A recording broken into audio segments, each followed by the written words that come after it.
Hello everyone. Assam के मुख्यमंत्री हेमंत बिस्वा ने जानकारी दी है कि असम राज्य जो है अब एक नई डोमिसाइल पॉलिसी बनाने पर विचार कर रही है।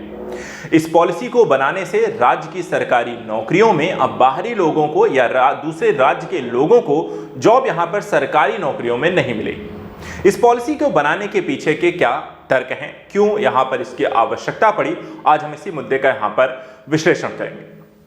तो चलिए यहां पर देखते हैं सबसे पहले ये चर्चा का विषय यहां पर क्यों है।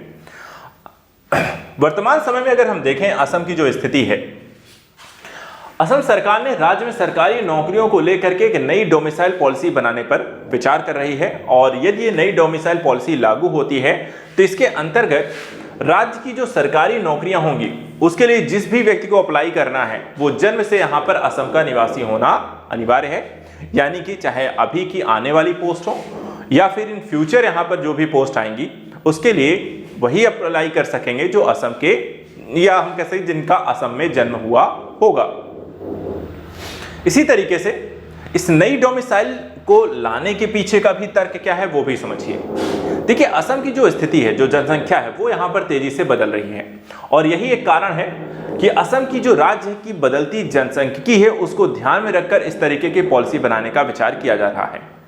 राज्य में अगर हम बात करें जो मुस्लिम आबादी है वो यहां पर देखा है पिछले 10 वर्ष में 30% तक बढ़ रही है, यानी कि जो दर है वहां पर तेजी से मुस्लिम आबादी की बढ़ने की है।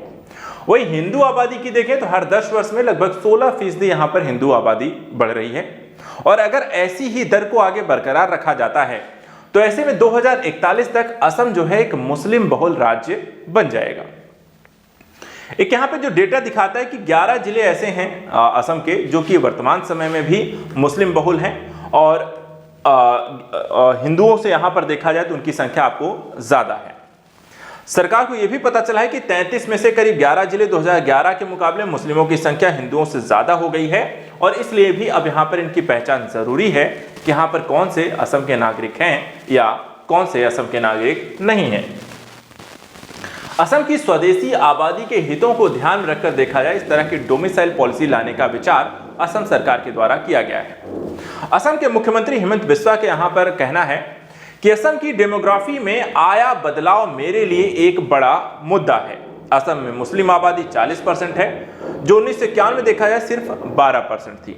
हमने कई जिले खो दिए हैं और यह मेरे लिए कोई राजनीतिक मुद्दा नहीं है, यह मेरे लिए जीवन और मृत्यु का सवाल है। तो एक तरीके से समझ सकते हैं कि यहाँ के मुख्यमंत्री को इस तरह की पॉलिसी लाने के पीछे वहां पर वो कितने यहाँ पर रिजिड हैं या किस तरीके की वो पॉलिसी लेकर आना चाहते हैं और किस संदर्भ में लेकर आना चाहते हैं। अब चलिए बात करते हैं असम में सरकारी नौकरियों को लेकर के। तो असम में देखें सरकारी नौकरियों की जो वर्तमान पॉलिसी है इसमें अगर हम पहली देखें, असम सरकार की मौजूदा डोमिसाइल पॉलिसी के तहत असम के लोगों को परमानेंट रेजिडेंट सर्टिफिकेट लेना होता है और इस सर्टिफिकेट का इस्तेमाल एजुकेशनल इंस्टीट्यूट में दाखिले और गवर्नमेंट जॉब्स के लिए यहां पर वो अप्लाई करने के लिए यूज कर सकते हैं। साथ ही इस सर्टिफिकेट को जिला डिप्टी कमिश्नर यहां पर आपको जारी करता है।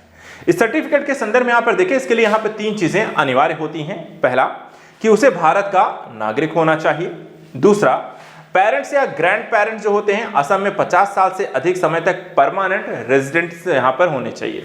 और तीसरा, पीआरसी लेने वाला व्यक्ति 20 साल से असम का यहां पर निवासी होना चाहिए। और अगर आप ये हैं तो इस तरह के सर्टिफिकेट आपको मिल जाता है और उसके पश्चात आप यहां पर असम की गवर्नमेंट जॉब्स को लेकर के या फिर हम कहें शिक्षा में जो भी यहाँ पर पढ़ाई इत्यादि करना चाहते हैं, स्कूल्स में एडमिशन के लिए, कॉलेज इत्यादि के लिए, वहां पर आप इसका सर्टिफिकेट का यूज करके अप्लाई करके आप उसे गेट कर सकते हैं, यहाँ प्राप्त कर सकते हैं, अप्लाई कर सकते हैं।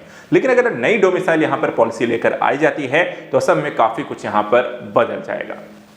देखना दिलचस्प होगा कि इस नई पॉलिसी में क्या और भी कई तरीके के बदलाव किए जाएंगे, ये यहाँ पर इतनी ही यहाँ पर चेंजेस होंगे। ये ड्राफ्ट आने के बाद हम इस पर एक बार फिर से चर्चा करेंगे। फिलहाल आज के सत्र में इतना ही। Thank you so much and good luck.